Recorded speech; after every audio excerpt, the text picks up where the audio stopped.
নমস্কাৰ ছাত্ৰ ছাত্ৰীসকল অসমৰ হাইস্কুল শিক্ষান্ত পৰীক্ষা HSLC আৰু উচ্চতৰ মাধ্যমিক HS পৰীক্ষাৰ ফলাফলক লৈ আহিছে এক ডাঙৰ খবৰ 2026 বৰ্ষৰ পৰীক্ষাৰ্থীসকলৰ বাবে ফলাফল ঘোষণাৰ সম্ভাৱ্য তাৰিখসমূহ ইতিমধ্যে চৰ্চালৈ আহিছে ফলাফলৰ তাৰিখ জনাৰ আগতে আহাচোন যোৱা দুবছৰৰ HSLC অৰ্থাৎ মেট্ৰিক আৰু HS অৰ্থাৎ হায়াৰ সেকেন্ডাৰী পৰীক্ষাৰ ফলাফলৰ পৰিসংখ্যাটোত এবাৰ চকু ফুৰাও 2024 বৰ্ষত HSLC অৰ্থাৎ মেট্ৰিক পৰীক্ষাৰ ফলাফল ঘোষণা কৰা হৈছিল 20 এপ্ৰিলত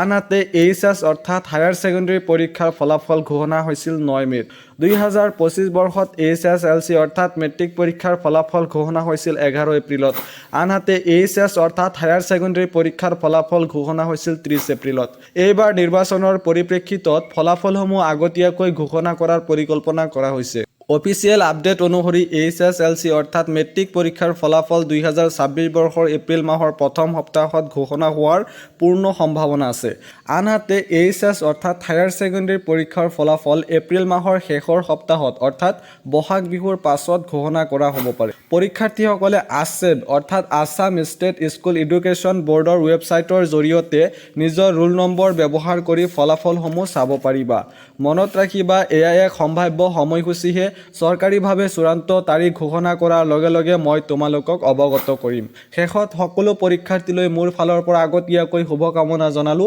তোমালোকৰ ফলাফল যেন অতি সুন্দৰ হয় তাৰে কামনা কৰিলো তোমালোকৰ কোনে কিমান শতাংশ নম্বৰ আশা কৰিছা তলত কমেন্ট কৰি জনাবা ভিডিঅটো ভাল লাগিলে লাইক কৰিবা আৰু চেনেলটো সাবস্ক্ৰাইব কৰি বেল আইকনটো অন কৰি থবা যাতে পিছলৈ ৰিজাল্ট সম্বন্ধীয় আপডেট আহিলে তোমালোকে লগে লগে গম পোৱা ধন্যবাদ